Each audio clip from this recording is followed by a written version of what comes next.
Welcome to the First Things First podcast. And first things first, we need you to subscribe and leave comments letting us know what you think of the show. We're listening. I'm Nick Wright, joined by two of my favorite people, Jenna Wolfe, Cris Carter. Now, let's get the show started. Welcome in to First Things First. I'm Sarah Kustok. That's Danny Cannell, Chris Broussard. We're filling in for Cece, Nick, and Jenna, who are out today. But we got a good show ready, right? We have a great show. Yeah, definitely. I mean, I don't know how good our content's going to be, but I think we're clearly the better-looking crew. Way to set the bar high off the bat, That was mostly a shot at Nick. Like, it wasn't anybody else, just Nick. Definitely better dressed, too. Yeah. Well, we're here, and the NBA was back last night, yeah. which is exciting. And last night, the new-look Cavs played their first home game since the big trade deadline acquisitions. And the results weren't ideal, with the Cavs losing 110 to 103. LeBron was his usual awesome self, scoring 32 points, including 14 in the fourth quarter. However, his new teammates combined for only 29 points. Here's what LeBron had to say after the game. Like I told you guys, it's still a work in progress with us. And it's not going to be overnight, no matter, the excitement before the break. We got a lot of things to work on, implement what we need to do. But, tonight we still played to our game. We just didn't make a lot of shots. I think we played well tonight, even though we lost. And there's no, I hate losing, obviously, but I think the way we played, the way we shared the ball, defensively we were flying around as well. And those guys just, they played better than us tonight. So I like the start. I like the direction we're headed in. Chris, well, LeBron obviously still seems positive about things, but was everybody too quick to jump back on the Cavs bandwagon? It's interesting because you could see the excitement in his face, even in that comment after they lost. But look, I get it. I'm with LeBron. I was not on the bandwagon just because of the way they beat Boston and Oklahoma City. I looked at that trade from the moment it was made. I was like, okay, they're going to win the East because of the fit of the players. So one game last night, a loss, a home loss, that's not going to make me jump off the bandwagon. Defense was their number one problem. You added one elite defender at the point guard, the head of the attack. At the point guard, you need a great defender there. You had poor defenders, Isaiah Thomas, Jose Calderon, Derrick Rose. Now you have a good one. Then you added three athletic guys who have the tools to be good defenders. Larry Nance Jr., Clarkson, and Rodney Hood. Now, they're not that great defensively yet, but with those three players, they have the tools. If they buy in, they should be good defensively. So I'm still on board. I think there's plenty of reason to be optimistic in Cleveland. Absolutely. I think that's the best word to use. It's optimism. And I'm still optimistic about the Cavaliers. But in saying that, when they started off 2-0, I just was kind of like, let's just slow down a little bit. And I get it. It's LeBron. It's the LeBron effect. Like, everybody wants to talk about him. You get excited about him.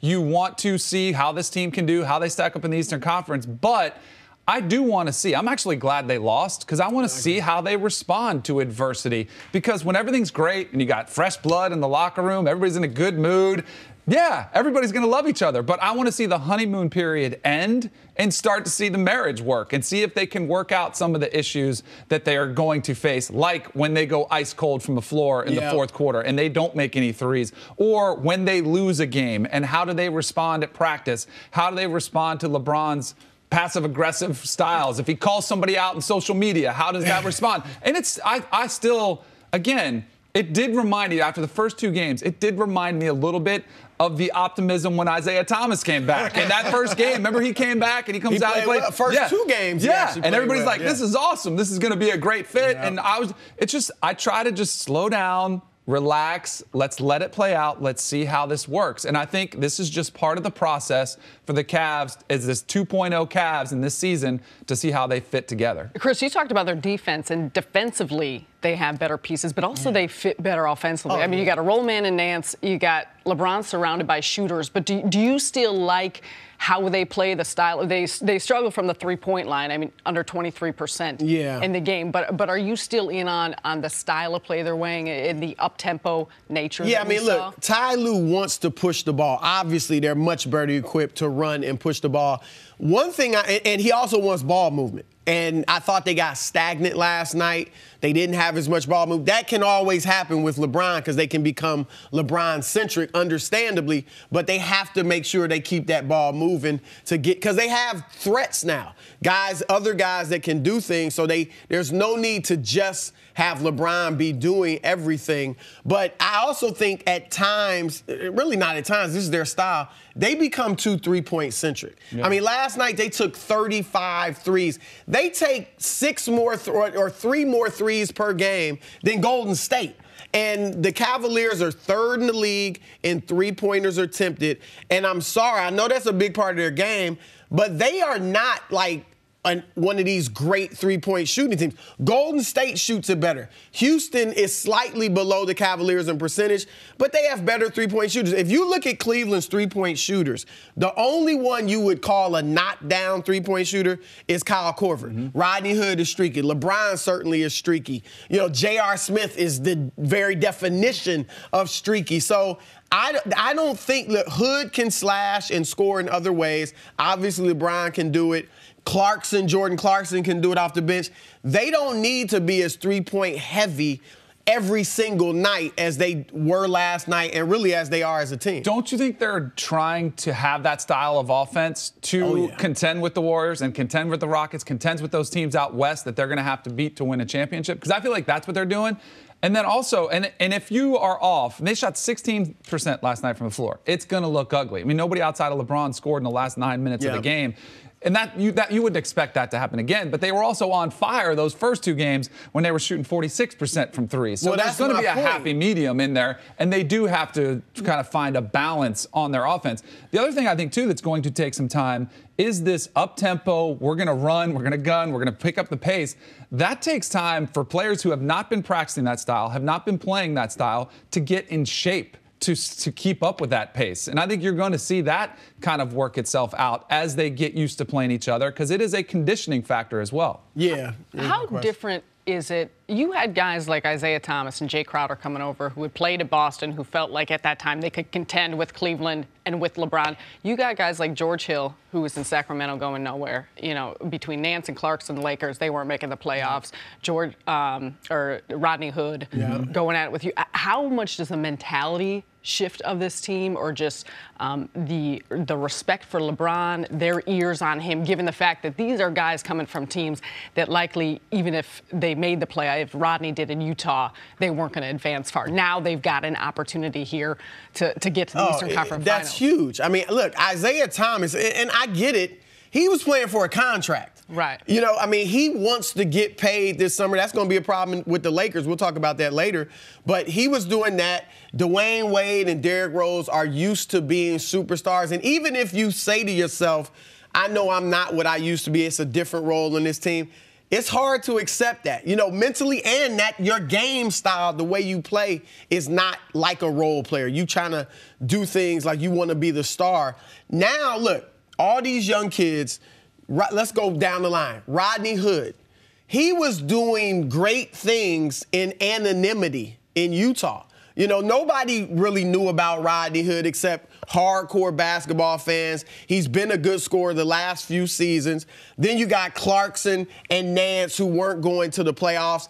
Then you had George Hill, he's 8 of his 9 seasons, he's been in the playoffs. With Indiana, he was used to contending for a conference championship. Now in Sacramento, he was, you know, there's no way he was happy. So my point is, all 4 of those guys are looking at this situation like, here's a chance for me to shine on the big stage. And that's one thing LeBron brought to Kyrie. Kyrie was playing great basketball before LeBron went to Cleveland, but being with LeBron gave him the opportunity to do it in the finals and on the big stage, and that took him to another level. And that's the case with all 4 of these guys. Believe that they are thinking, people are going to see me and now know what I can do. You saw it. I saw it. When LeBron's talking to the media, and it was even after a loss, there still is an excitement there. And I think it does mean something. LeBron's the alpha male, right? He's the guy in there, the alpha dog, who's going to say, come follow me. And I think that gets old, even if you're his boy, even if you're D-Wade. I mean, if he's in there stressing, hey, we've got to work on the defensive side of the ball. You got to give me more effort. You got seasoned vets who have been around a while.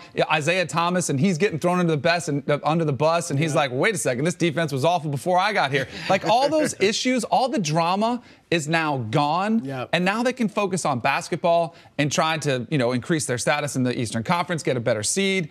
And the fresh newness of this is really feeding LeBron and his energy as well, because now there is none of that drama. One thing I've wondered about, even after the 2-0 start, beating two really good teams, LeBron, ever since he's been back to Cleveland, and actually in Miami as well, so that's what, the last 7-8 years of his career, there's always been some drama in the regular season. And so I'm wondering, like, now everything is good, at least appears to be good. Will there be some drama to come? Like 2-3 weeks from now, will there be a crisis or something? And if not, will he be comfortable with smooth sailing into the playoffs? Because it's been almost a decade since he had that. I think he'll have enough trying to reacclimate these whole new guys. I think it's test enough. The challenge is fine, but I'm talking about the tweets, the cryptic tweets, and there's always been an issue in Cleveland. I don't want to see it again. No. I hope there isn't. But do you think that's something that he needs? Well, look, David Griffin was their former GM. He used to always say that this team and LeBron thrive in, chaos. Right. Well, don't forget, there is another piece coming back when Kevin Love comes back. So we'll see how that works. I think that will be a challenge to work him in. Are you setting us up for chaos later in the show? Of that third-place team in the West, we have a new chapter in the soap opera with Kawhi Leonard. Earlier in the week, his coach Greg Popovich caused a stir when he said he's not expecting to have Kawhi back this season. Yesterday, Kawhi's teammate Manu Ginobili spoke about the saga. Take a listen. After 60 games, it's not that it's so new. We kind of felt like it could happen, and we still think it could happen. Nobody knows what is going to happen. But, we are too close to the playoffs to just, keep waiting, in the sense that, again, if he's back, awesome. We'll welcome him. But if he isn't, we just got to, go to battle with what we have. Cris, does Kawhi owe it to the Spurs to play? No, I mean, look, obviously they're paying him tons of money. He's a max contract player. But he has to feel like he's fully healthy. And here's the deal with Kawhi. The Spurs will tell you that going back even before this injury, just his entire career, he has been the type of guy that hasn't wanted to play through any type of pain or discomfort. Like, he wants to be absolutely 100% healthy. And that's where the rub is. Now, Kawhi does feel like he was somewhat misdiagnosed by the Spurs doctors. That's caused some problems. He feels like the Spurs are kind of forcing him to get out there before he was ready. And they're looking at it like, okay, there's some pain, but you're cleared. You can play. And so that's where the tension is. Look, players, I can't say he owes it. Look at Isaiah Thomas. Isaiah Thomas played through pain in Boston with the hip injury, was very inspirational, scored 53 points on his late sister's birthday, what would have been her birthday. I mean, he did everything for that franchise, and they rewarded him by trading him. And now not his career is in jeopardy, but how much money he makes is going to be significantly less than he thought he'd get from Boston. If he had just sat out, I got the hip injury, I'm sitting out. People, all they would have known about Isaiah was he averaged 29 points. He was playing great. And they may have wondered, what if he had been healthy in the playoffs? Maybe Boston would have been able to give Cleveland a run for the money. Now it's totally different. So that's how Kawhi and many players look at it now. Like, there's no loyalty from the team to us, so we're not going to be that loyal to them. This is a business, and that's how Kawhi's treating it. So if he doesn't feel like he's ready, I got to side with him. Can you imagine what's going through Greg Popovich's head? Like, just in hearing us, trying to evaluate Kawhi, is he going to play? I can only imagine what's going through his head, especially after the players and what kind of the unselfish attitude that Tim Duncan had, Tony Parker had, Manu had over the years of their greatness, of their run.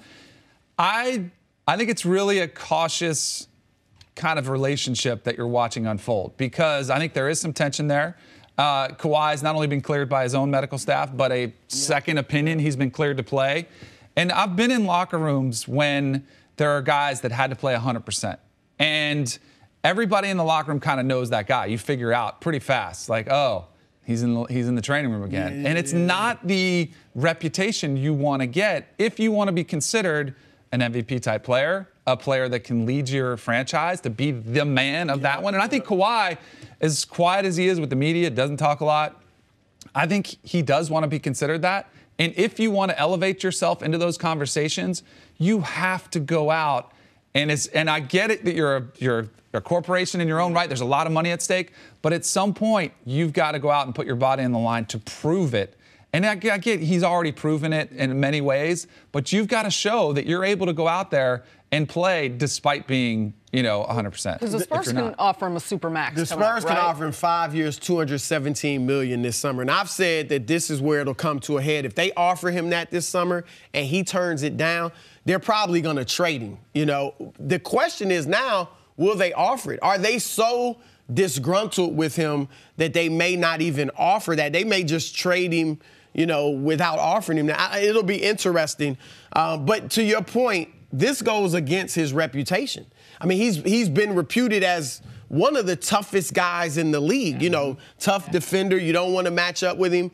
And now, but he doesn't play through these injuries. I don't want to say little injuries, but play through these injuries. And he's been a quiet guy, doesn't say a lot. People have thought he's just kind of the robot that's going to do whatever Pop says. Fits in the Spurs way. Exactly, but he's very perceptive and intelligent. He knows everything that's going on. He may be quiet, but he's watching everything, and people are beginning to see that about him. Here's the flip side, too. If you're the Spurs and you say, we're going to give him $217 million guaranteed, are we going to get him if he's 80%? Or is he always going to be this way moving forward? So there's this really weird dynamic. I wonder, too, just about culture. Like, it's similar to the Patriots, like in the Patriot way that you've seen in New England. Pop has had his way of doing things, and he's had guys in that locker room that have sent that message throughout. And as those guys are retiring, as Tim Duncan, they're starting to age out. They're getting older, and you're seeing new players, LaMarcus Aldridge, younger players come into that locker room.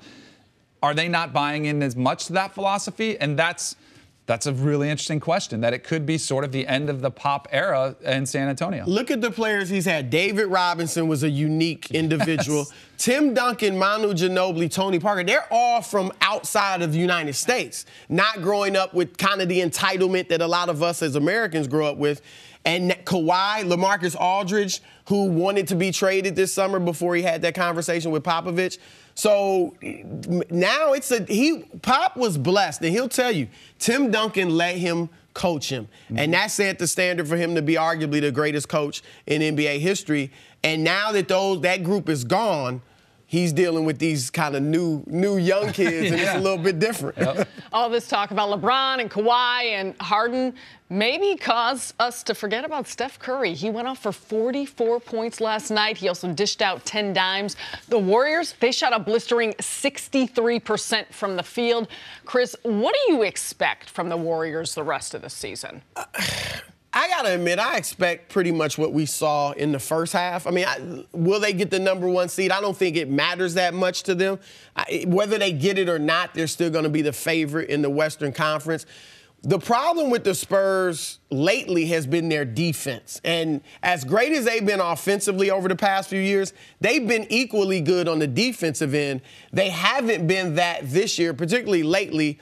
And that's where they've struggled. And last night, it was a light show by Steph Curry, and they put up a ton of points. But defensively, they weren't great. They gave up 50% shooting to a middling LA Clippers team. And so that's where, when you talk about the exasperation, the fatigue, mentally and physically, of trying to reach your fourth finals, when you know the regular season is meaningless, that's where it's really going to show up. Not so much offensively, because everybody likes shooting and scoring, but defensively, when you got to really do that dirty work on a Tuesday night in March when it really doesn't matter, that's where that shows up. I think they'll pick it up in the playoffs, but I think that's what we'll see the rest of the season offensive. Going into the All-Star break, they were second to last in defensive efficiency, which is you wouldn't expect that from this team. No. As you said, when they're winning championships, it was because of the defensive side of the ball.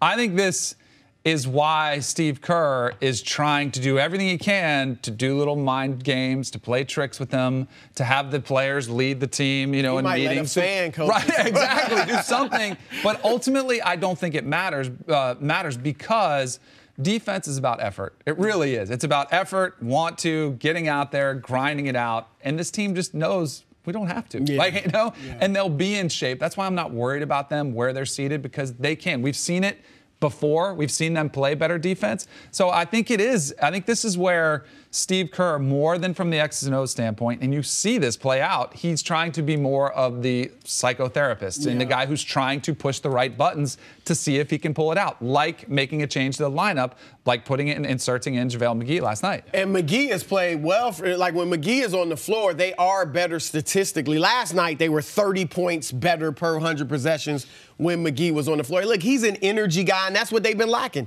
Energy, inspiration. He can kind of bring that, even though he's not that great of a player.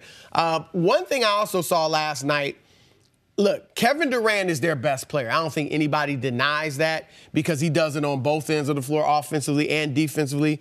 But I think Steph Curry, and I thought it showed last night, he's their most important player. When the offense is running through Steph and he is just throwing up shots. I mean, we've seen him throw up crazy shots. Shots that you yell, what is he doing? And it goes in 50% of the time. When he's playing like that, unencumbered, not looking for Durant or somebody else, but just doing Steph, they're better. I mean, when they went 4-4 heading into the All-Star break, Steph was only averaging about 22 points during that stretch. They struggled. Durant was averaging 27 points.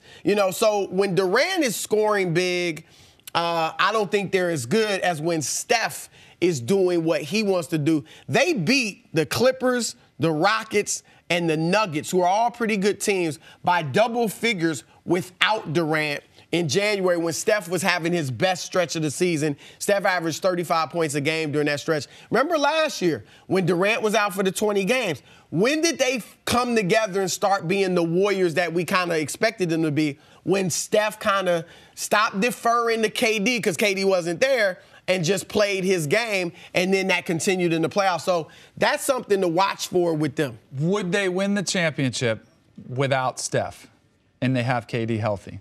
Ooh. And I'm going to say no. I don't think they would. When Steph was out and Durant was running the show, and he played great. He was the playmaker. He's kind of playing like LeBron. Their style was different. When Steph is not there, like they played more like a lot of other teams where everything went through KD. He created a lot of stuff. There was a lot more ISO. With Steph, it's more ball, player movement, a lot more fluid. They've proven they can win it without Durant, and I think they still could win it without him. If you take away Steph, I really don't think they will win. I don't even know that they get out of the West and beat Houston. Yeah, because Houston's obviously, at least right now, the second best team in the league. I just think Kevin Durant is much tougher to guard. I think it's tougher to find somebody to D him up. And it's not easy to cover Steph either, but there's not multiple dimensions to his game with the way there was with KD. Because KD can back you up to the three. He can also bring you down low. So that's where I think KD is more important. But I think it's what makes them so good is that they do have them both right now. Like you have to say, all right, which one are we going to stop? And if you don't watch everybody, Steph's going to drop 44 on you like he did last night. Another question about them, though, this season has been their depth and how Livingston looks or how Iguodala looks. Does that concern you? Not really. I mean, those two aren't what they used to be. I mean, obviously they're getting older, and that has been a problem as well, especially in the regular season when they count on those guys a little bit more. But overall, it really doesn't concern me. I think McCaw, and now you got McGee, getting some minutes again, and I think they'll be able to make up for it. But no, it's not a concern for me overall. No, I'm not concerned about it at all. I think this is part of Steve Kerr's coaching job is to manage the minutes, to make sure they're fresh going in the playoffs, and then when you're in the playoffs, you're all in. Like everybody's playing. We don't care if you're tired. You're going to get it done, whatever it takes. Lonzo Ball has been out of the lineup since January 13th with a sprained MCL. Before the injury, he was showing some promising signs, averaging 12 points, 7 rebounds, 7 assists over the last 15 games. He is questionable for tonight's game against the Mavericks. But, Cris, how much pressure is Lonzo facing in the second half of the season? You know, I don't really feel there's pressure on him, real pressure. Like, if for him, he's playing well as a rookie. You know, he's gotten better every month. People were down on him early because the expectations were so high because of his dad and some of the things Magic Johnson said at the opening press conference. But, you know, basically averaging about 10, 11 points a game, 7 assists, 7 rebounds. That's very good. He's a rookie. Real basketball people, I think, look at him and just say, there's no pressure on him. Let him continue to improve throughout his rookie season, and that's that.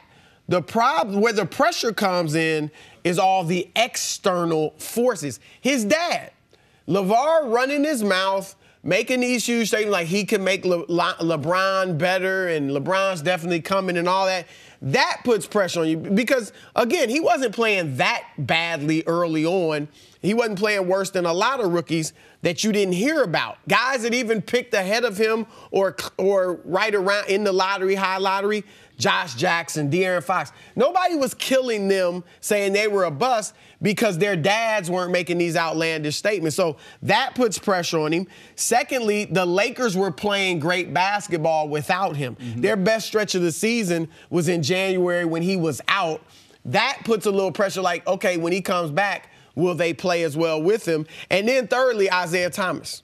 Isaiah believes he should be starting either next to Lonzo or instead of Lonzo.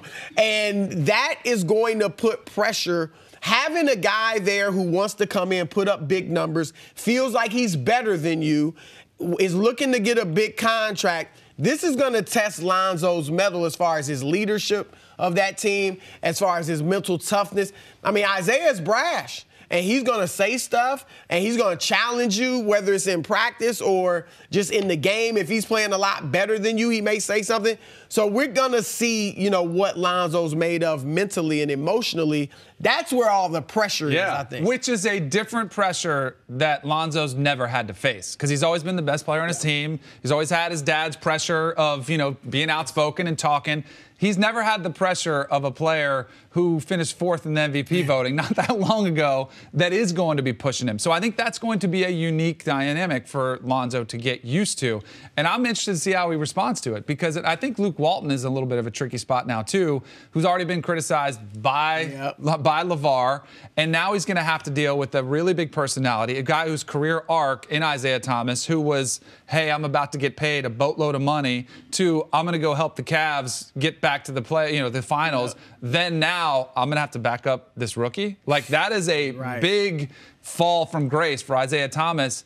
And how does that play out as far as the locker room dynamic? I think that's a pressure that Lonzo's never had to deal with. Yeah, I think that's an important point because it's not just about his numbers now down the stretch of the season, but his leadership and how that matches up with Isaiah Thomas. What's your view of the type of leader that I know he's only a rookie. He's just starting his first year. But considering it's a young team, what's your view on the leadership role that he's taken so far? Well, I think that, look, he's not that vocal of a guy. And Jason Kidd wasn't vocal either. But you can be a leader by example and with your play. The type of game he has where he's unselfish, he gets other guys involved, you know, then players are going to like that. I mean, they're going to love playing with you if you get them the ball in scoring positions. So that's fine.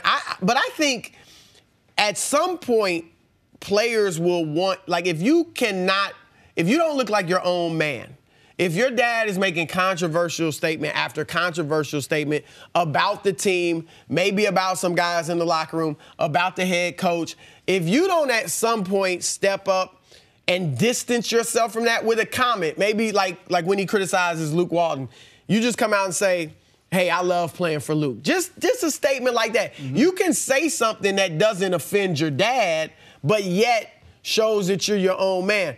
If you're not your own man, I think it's going to be tough to lead a locker room of men. And I also think players may be hesitant, not maybe, will be hesitant to confide anything into you if they think, man, it's a 90% chance he's going to tell his dad. Not only will he tell his dad, but his dad could put it out there to the world, you know? So yeah. I think that could be a challenge. So there's two things I look at Lonzo and I see concern for me. One is the energy he plays with, and he's really nonchalant, almost like too cool. And other players, former players, have criticized him for it.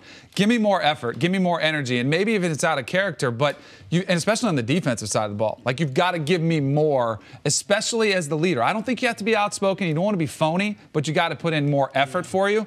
The other thing is shooting. Like that was my biggest concern from him coming out of college was the funky motion. Is he able to get it off? And I don't care what it looks like. I don't care if you struggle, but you got to start making some. And he's still struggling, 30% from three. He's got to get better there, or it's going to get much easier for teams to defend him because they're going to sit back and dare you to shoot it and say, all right, go ahead. After some football, Kirk Cousins has been the talk of quarterback town ever since the season ended. He'll have no shortage of suitors on the free agent market. Right now, the Jets are the betting favorites to land him. However, they reportedly aren't going to hand Cousins a blank check. Danny, where should Cousins play next season? I think Kirk Cousins he's the best quarterback available right now that you're looking at. And I am a Kirk Cousins believer. I'm a fan of his. I think he's going to bring your team to the next level. But I think he has a really interesting decision to make because he's going to have potential suitors. He's going to have several of them. And if you ask of the teams we're looking at, Jets, Broncos, Vikings, Browns, Cardinals, I think it's easy. I think you look at Denver. And I think you go, hey, it's ready-made. They have the defense already in place. You've got John Elway. You have a firm philosophy as an organization that's have a proven track record of winning over time. But here's the thing. John Elway has been pretty smart with his paydays. He's not going to just back up the truck, which some other teams will. And I think the Jets clearly backing off a little bit are like, hey, we have zero leverage if we're saying if we're going to say we're going all in. But I think it's clear they need a franchise quarterback. And I think it's just going to be one of these really tough decisions for Kirk Cousins to make. But I think it should be a no-brainer. I would play for less in Denver to get in a better situation, to play in a better division where you've got the Chiefs going with Patrick Mahomes. Who knows how that's going to work? You've got the Raiders with a new coach and John Gruden. You got the Chargers. Who knows what's happening out there? Like, you should be the favorites to win your division. It's just, for me, I think it's a no-brainer for Kirk Cousins. Well, let me say this. And look, I'm from Cleveland. I like Joe Thomas, but unless nobody else is offering anything comparable, I'm sorry. Right. Don't go to Cleveland.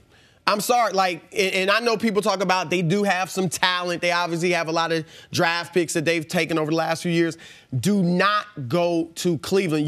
He has been in a situation his whole career where there's shaky ownership. Mm-hmm. He hasn't been treated right. Why would you put yourself in that position again in Cleveland where that could be the case? And you said take a team to the next level. What is that for Cleveland? 5 wins, 6 wins, getting to even if he could get that team to the playoffs, because I've heard some say, you get Cleveland to the playoffs, I mean, they're going to build a statue for you. You're a hero. But if you go to Denver, as you said, you could win a Super Bowl and Super Bowls. So I'm with you. I think if the money is comparable, I would take less to play in Denver, certainly over Cleveland. But if the money's comparable, I think the place is Denver. But I'll say this about the Jets. And, like you said, they kind of dialed it back. But the money that is being thrown out there as far as what they may offer, I mean, this talk about a fully guaranteed contract or even 90% guaranteed, whatever it may be. If they really blow you away, I think it'll be hard to walk away from that. I think Todd Bowles is a pretty good coach. Mm-hmm. I thought this year, when everybody thought they were going to be in the running for the #1 pick, they actually looked pretty good at times. Mm-hmm. Obviously won some games people didn't think they would and played tough in other games. They have the cap space this summer, even if they back up the Brinks truck for him. And then next summer to add more pieces. So if he doesn't mind putting up with the tabloids and all the criticism, if you lose, then I don't think the Jets is a bad option if they really blow everybody away financially. He's already been criticized as much as you can be in Washington, and not only by the media, but by his own team, who basically backed over the truck, ran over back and forth several times. When Jay Gruden's comments after the season was over saying a good quarterback doesn't go 7-9. Here's the crazy thing about Kirk Cousins. If he was selected at the spot RG3 was, because he was drafted later, fourth round, even the same draft, If he was drafted in first round, he would still be with Washington. He would have been extended years ago, like a couple years ago after the 2015 season. He would have gotten a nice big contract, but it's the perception of him. And it drives me crazy because he has proven over 3 years. This isn't a 7-game body work like we're talking about Jimmy Garoppolo. Yep. It's not a small, Nick Foles, 1 season that he had back in 2013.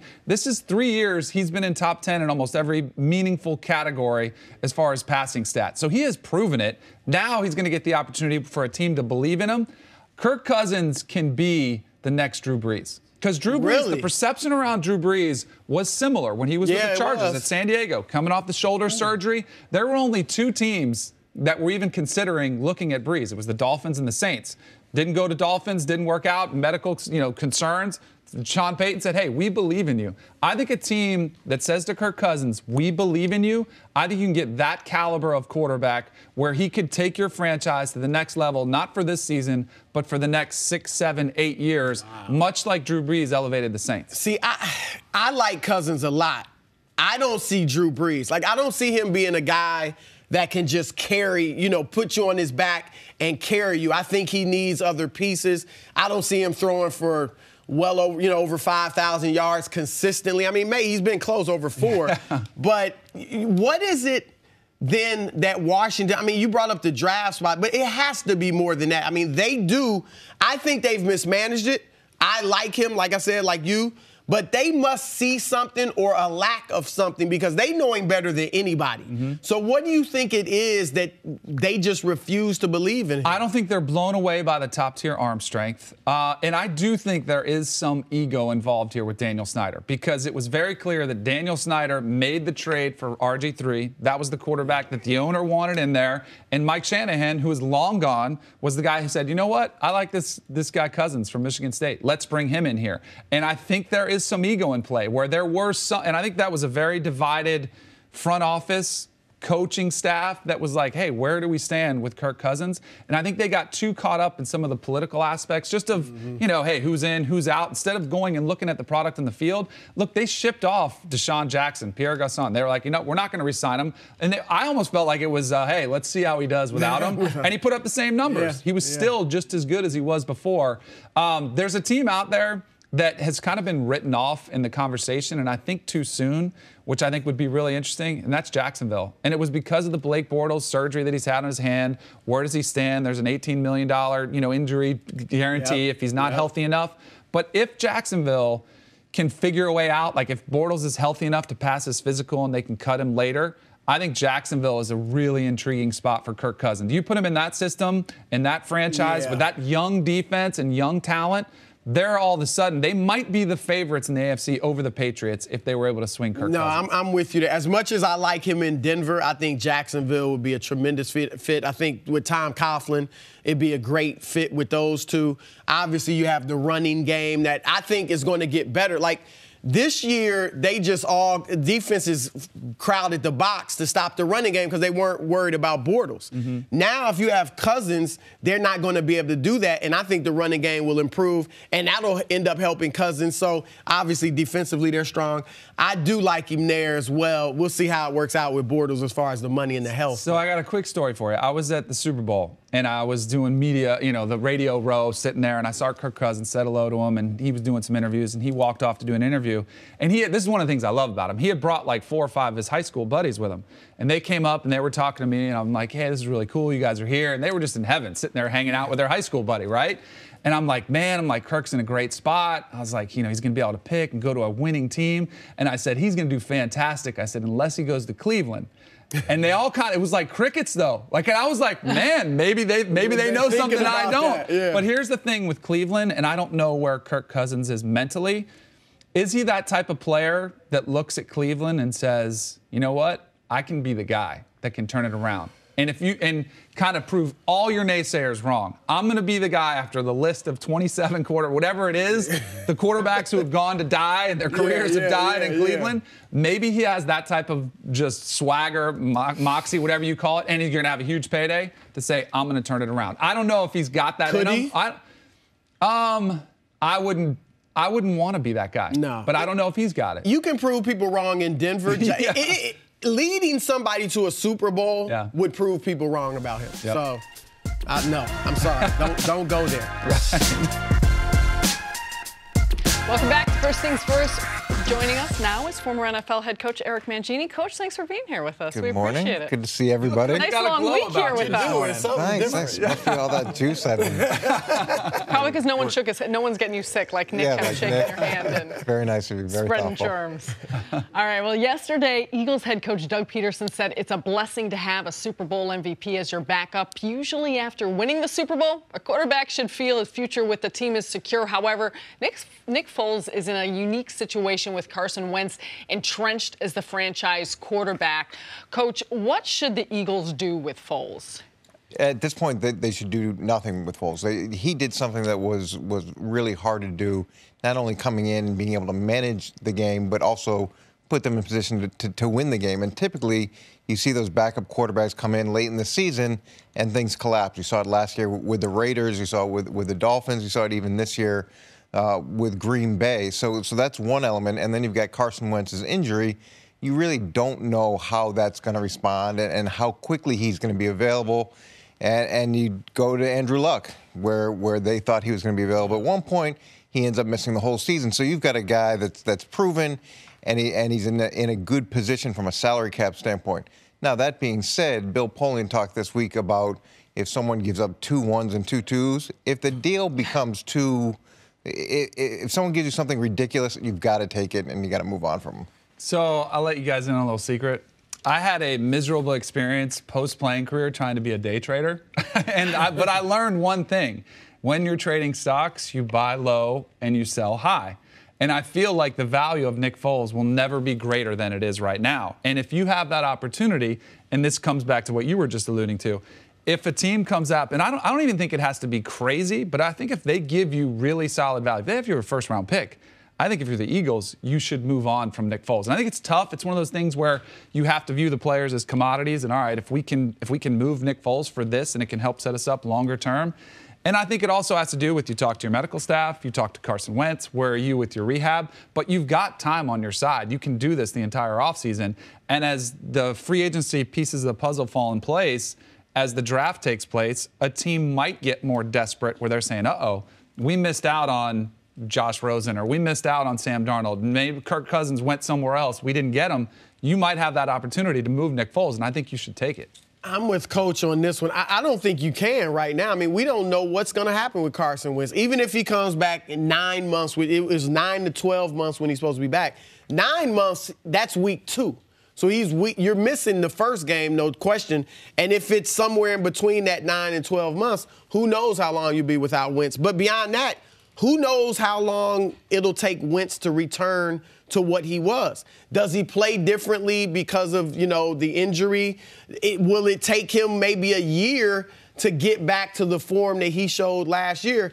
I mean, I just think there are too many unknowns. And then if Wentz does come back, and in the first few games, he shows you, okay, he's back to being Carson Wentz. There's no problem. You can always trade Foles during the regular season.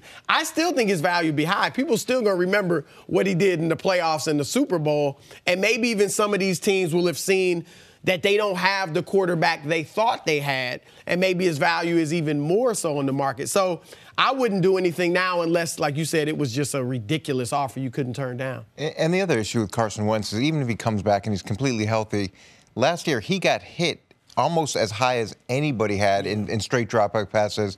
He's the type of guy that is willing to take hits to complete balls that really he should either be throwing away and not risking that type of injury. So there's a good probability that he's going to be down again at some point, even if he comes back and he's fully healthy, and that's a problem. Let me ask something from a coach's perspective, because we all know fan bases, and Philly, probably not the most rational, which describes a lot of fan bases. But are you concerned at all that if Carson Wentz comes back and starts week 1 and they go 2-2 and he's doing okay, that the media, the fans, that they're all of a sudden building pressure, and Carson Wentz is clearly the future of Philadelphia, that it could potentially undermine his status in that organization if there's a strong movement to say, hey, Foles was the MVP in the Super Bowl. That guy was perfect. We need to bench our young guy who's the future of our franchise. Does that come into the thought process? Well, the most popular person on any team is the backup quarterback. Everybody always thinks that he's going to be a better answer. And I do think there's value in having competition in every room. We talk about it from a coaching perspective where you're constantly pushing players to be better. But at the quarterback position, that doesn't really happen very often. So to have a guy like Nick Foles there to help continue to push Carson along, I don't think competition is a bad thing from a developmental perspective. I think you're saying, though, from the controversy it could create. I mean, even if, let's say, Wentz can't come back until maybe week 5 or 6, and Foles starts out on fire. I mean, I think as much as I think Wentz is the future and a better quarterback overall, that would seem to be a controversy, and rightly so. I mean, if they go 5-0, 4-1, and Foles is playing great, it'd be hard to take him out of there, even for Wentz. And look, it seems like these two are really close. They seem to share the same faith and all that. So maybe it wouldn't be a problem between those two, which maybe would help it. But that could be a big controversy. But it's always much bigger than that. It's always because I'm not worried about Foles and Wentz relationship one bit. Like, those guys have been very clear. Wentz was supportive as he was going on and playing. But it would be from the outsider standpoint. And if the entire, if you're starting to face boos. And I know a coach would never admit that comes into your thought process, but I think it does. At some point, it does impact some of the decisions that are made on the field. But it's such a high-class problem. Yeah, that's a good point. Most teams are trying to get one guy. If you're in a situation where you have two guys that are really good and which one's going to be better, which of your really good quarterbacks are going to be better, you're in a great situation. I'd love to have that situation. Yeah, I think a lot of coaches would. And you brought up something, too, that the best scenario might be to keep them both, let the first half of the season play out until the trade deadline. And much like the Patriots, now they didn't get some of the numbers, the 2 first rounds that were, bantered about in the offseason, but they still got a second-round pick. And you could always do that as teams face injuries during the season. A team might lose its starter, so you might even be able to get still some really good value for them in the middle of the regular season. Well, look at what happened with Sam Bradford. That's a great example of where they got, ended up being a first and a third. And quarterbacks are currency. And as you get to the start of the season, if you're a team that you feel has a chance to compete and your guy goes down, you're going to do whatever it takes to put you back in that position. So you'll trade like Minnesota did for Sam Bradford. And also you're going to get GMs and head coaches who are in a position where if they don't win right now, they're going to get fired. And those guys are willing to make deals at the start of the season that are a lot better than what they'll do right now where you still have the draft. And you feel like Foles will have no issues at all being in that position? I know publicly he said he understands where Wentz is at. That's the one area I would love to get inside Nick Foles' head, because he's making a lot of money, $7 million to be a backup. And I get that he got a taste of being the starter, being the guy, but I don't know where that is as far as his importance and his career, where he is right now. Like, if he's saying, hey, I'd love to be in Arizona, I want to be the man out there. I don't know if he values that as much as some young players do. Like, when you hear A.J. McCarron talk, it's very clear he wants to be the guy. And I don't know that with Foles. And it's kind of interesting, because I think you would assume every player wants to be the starter somewhere. But I think you have to take into consideration, he's in a really good quarterback room. He's got a really good coach who believes in him. He's had a lot of success. His family's in Philly. Like, now you're set in Philly for the rest of your life. And I get you can make a lot more money somewhere else, but I don't think money's what drives him. Normally I would think that's a red flag. I mean, he seems to be completely comfortable, like, hey, I'll be here, I'll be the backup and all that. And I would look at that as, he doesn't want it. Like, this is not the guy you want leading your franchise, but he just proved that he could step in and do it. So it's an odd situation. Yeah, I don't think it's a red flag. When you look at his career, he had the really successful start and high expectations, and then he bounces around to a couple different teams. He gets cut. He's had horrible experiences. He signs as a backup. He now gets this taste again. There's some value to taking a step back, spending another year, getting things in line, and then maybe moving on next year. Do you have any questions about when he does get, let's say it's next year that or 2 seasons from now, he gets that starting role, he's a franchise quarterback somewhere. Do you have questions about how good he'll be? Yeah, absolutely. Anytime you have a quarterback who has an extreme amount of production and then it falls off and then it kicks in again, who are you getting? Which quarterback are you getting? How much of a system fit does it have to be? You're looking for consistency over time, and when it peaks and valleys, now you're betting on the upside, but you know that floor is there. This is the First Things First podcast. I'm Nick Wright, and before the show moves along, I want to tell you about today's show being brought to you by ZipRecruiter. Are you hiring, posting your position to job sites and waiting and waiting and waiting for the right people to see it? ZipRecruiter knew there was a smarter way for you, so they built a platform that finds the right job candidates just for you. ZipRecruiter learns what you're looking for, identifies people with the right experience, and invites them to apply to your job. These invitations have revolutionized how you find your next hire. In fact, 80% of employers who post a job on ZipRecruiter get a quality candidate through the site in just one day. And ZipRecruiter doesn't stop there. They even spotlight the strongest applications you receive, so you never miss a great match. The right candidates are out there. ZipRecruiter is how you find them. Businesses of all sizes trust ZipRecruiter for their hiring needs. Right now, our listeners can try ZipRecruiter for free. That's right, free. Just go to ZipRecruiter.com/first. That's ZipRecruiter.com/first. ZipRecruiter.com/first. ZipRecruiter, the smartest way to hire. Now back to the show. Back to football. Joel Klatt has put out his first 2018 NFL mock draft, and he has USC quarterback Sam Darnold going #1 overall to the Browns, Baker Mayfield going at #5 to the Broncos, and UCLA's Josh Rosen going 6th to the Jets. Danny, which quarterback do you think will be the best in the NFL? All right, I like Joel Klatt, but I think he's out there living in L.A., spending too much time with Sam Darnold, which would be easy to do. Like, you can fall in love with the kid. He's great attitude, great perspective, very down to earth. His teammates gravitate toward him. But I actually like Baker Mayfield better. I think what he's getting knocked for, I think we're doing what we've done historically with quarterbacks in college, is we overanalyze them. And we look and say, man, he's not 6'4". He played in a system that we don't really love. And it's shown before that it's kind of, you put up gaudy statistics. I look at a player who has won at every level he's played at, who has not been the most prolifically recruited player out of high school, who was a walk-on not once but twice at 2 different programs, earned his keep, and won the respect of his locker room. And I think, and not to say Sam Darnold wouldn't do that, but as far as decision-making, I look at his decision-making on the field. He's one of the most efficient passers we've seen in the history of college football. 70% completion percentage at Oklahoma, and 131 touchdowns and 30 interceptions throughout his career. I don't see many flaws. I think he's one of the best quarterbacks in the history of college football. Why are we overthinking this? I look at these players, much like we did with Deshaun Watson last year. Yeah. Like, we were like, oh, Mr. Trubisky, he looks great. He's got a strong arm. Patrick Mahomes can sling it, can throw it 50 yards all over the place. Deshaun Watson played great against some of the best competition when he was facing Alabama. He was a winner. Like, why are we overanalyzing Baker Mayfield? I got questions about Baker. I'm one of those overanalyzing. First, look, who's the last quarterback to come out of the Big 12 and do anything? Right. The only 2 Pro Bowlers in recent memory, Vince Young and RG3, and we know how those turned out.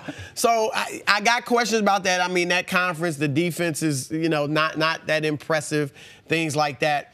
Mayfield, I think he's going to have some adjustments, obviously, at the next level. People talking about his mobility and ability to make plays with his feet.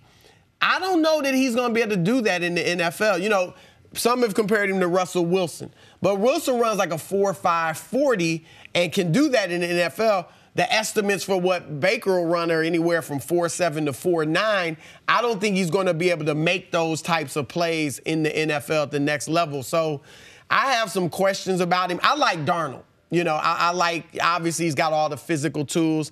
I think he's got the poise. I think he's got the passion. I think he's a gamer. I think he's got the instincts, of a quarterback.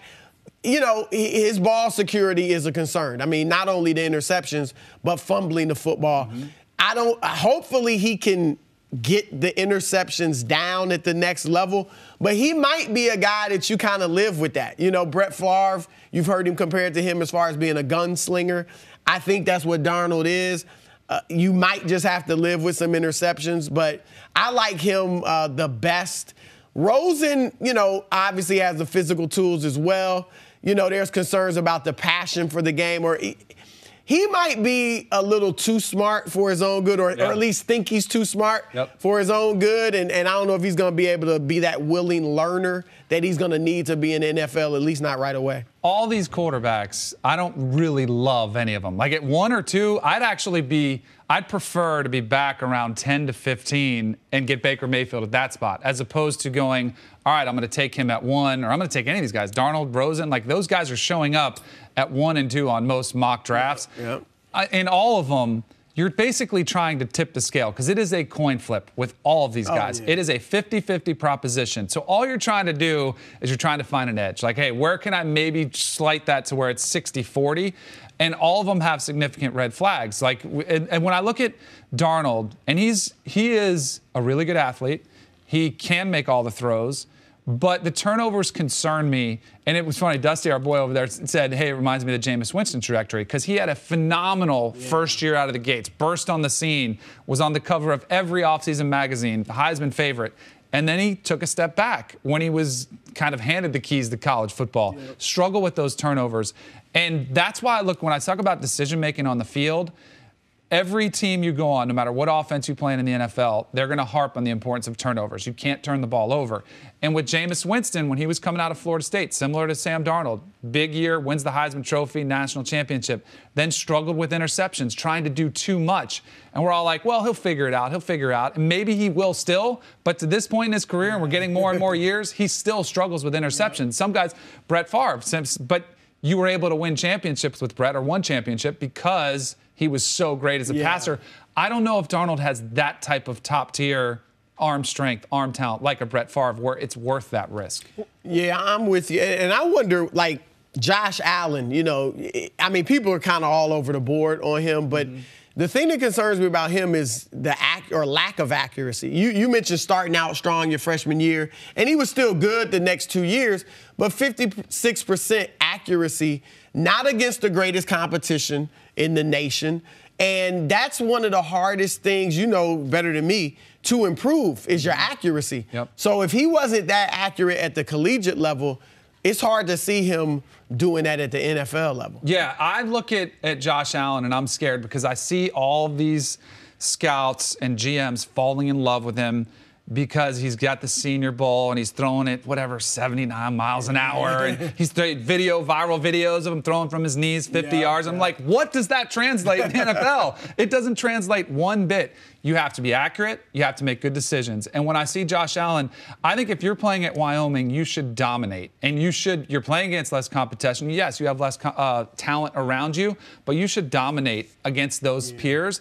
And when you have the opportunity to play against Power 5 teams, you should at least showcase some of those abilities. And he really struggled against Nebraska, against other Power 5 teams when he was given that opportunity.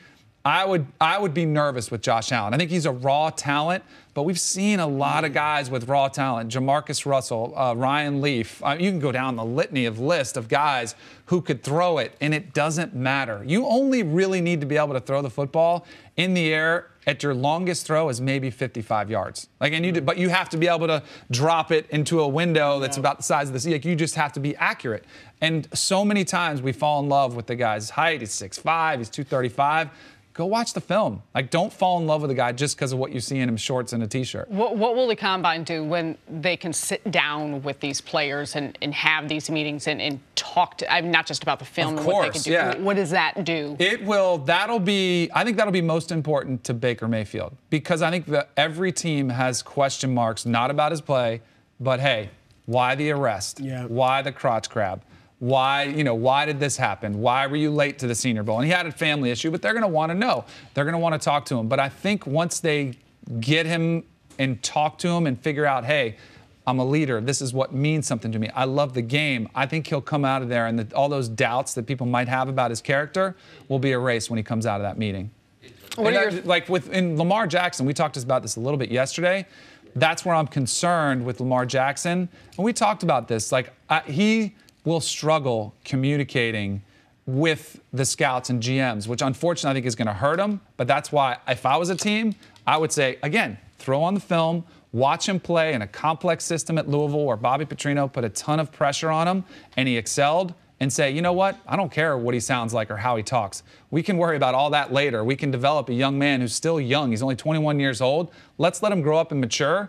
But we're going to have a heck of a football player in our hands when we get him. Will teams sit, with Lamar Jackson, is that a situation they would ask him about his opportunity to switch a position? Like when we talked about, absolutely. Like is that the questions that will be asked then? Yeah, but I think Lamar Jackson will laugh those off the same way he did with me, being like, I can't catch. That's what he told me when I said, would you consider playing wide receiver? He's like, I can't catch. So why would he do it? Which is kind of crazy. As a tailback? Look, Bill Polian caught a lot of flack for his comments.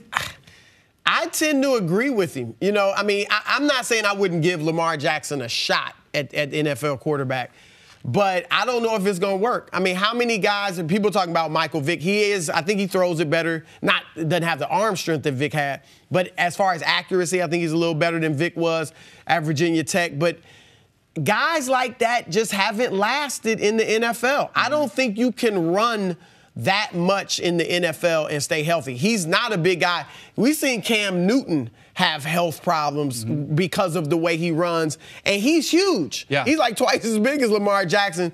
So I do have questions about him as a quarterback in the NFL. Look, people said it even might have been racist of Polian. I don't think that. You know, Scott Frost coming out of Nebraska, they didn't even give him a chance to play quarterback in the NFL. Tebow wanted to be tight. Yeah, so I don't. Julian Edelman was a quarterback in college. They didn't give him a chance. So I don't think it has anything to do with race. I mean, 12 teams started African-American quarterbacks last year in the NFL. But he's a quarterback, not a receiver. You think so? He's a quarterback, yeah. I'm Jenna Wolfe, and thank you for listening to the First Things First podcast. Make sure to subscribe and tell your friends, family, and coworkers about the podcast, which, by the way, is available on iTunes and all your favorite podcast apps. You can catch a fresh new episode every Monday through Friday on FS1, starting at 6:30 a.m. Eastern, 3:30 a.m. Pacific. So long, everyone.